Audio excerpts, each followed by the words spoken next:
જૂનાગઢમાં ટોપીધારી તસ્કર ટોળકીઓનો આતંક। એક જ રાત્રે 3 જગ્યાએ તસ્કરો ત્રાટક્યા હતા। પાનની દુકાન, મંદિર અને કપડાની દુકાનમાં ચોરી થઈ હતી। શહેરમાં ખલીલપુર રોડ ઉપર આવેલ શુંભેશ્વર મંદિરમાં 50,000થી વધુની ચોરી થઈ તો એસટી બસ સ્ટેશન સામે ડિલક્સ પાનની દુકાનમાં માલની ચોરી થઈ છે। જ્યારે માંગનાથ જેનેલી પાછળ ફેમિલી સિલેક્શનની દુકાનમાં ₹10,000 રોકડ અને ચાંદીના સિક્કાની ચોરી સાથે સીસીટીવીનું પણ ડીવીઆર પણ ઉઠાવી ગયા છે। પોલીસને ચેલેન્જ આપતા તસ્કરો, જેમાં સમગ્ર જગ્યાના સીસીટીવી સામે આવ્યો છે અને તમામ જગ્યાએ ટોપી પહેરીને તસ્કરોએ ચોરી કરી છે। પોલીસે અલગ અલગ ટીમો બનાવી તપાસ શરૂ કરી દીધી છે।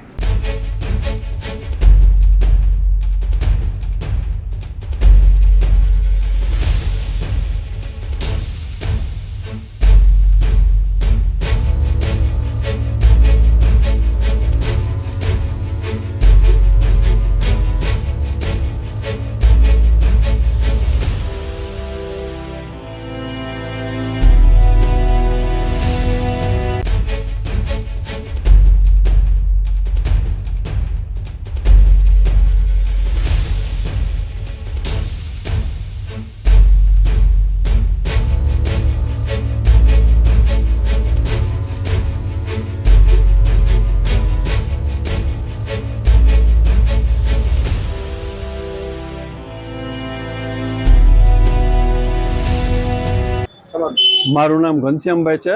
બસ સ્ટેન્ડની સામે ડિલક્સ પાન જેબી કોમ્પ્લેક્સ અટકળે રાતે 3 વાગે 3 વ્યક્તિ અંદર આવી અને વેર વિખેર કરેલું, ખાના બધા આડાઅવળા કરેલા, માલ બાલ વેર વિખેર કરેલો છે। તો પોલીસ ખાતાને જાણ કરવામાં આવી છે।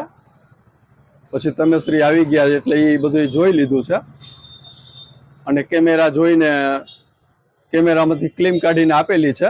આપ સૌ જોઈ લેજો। શું લાગે છે કઈ રીતની ચોરી છે? ચોરી તો બહુ દેખાતું નથી, પણ બધું વેર વિખેર છે એવું, છતાંય પોલીસ ફરિયાદ કરેલી છે।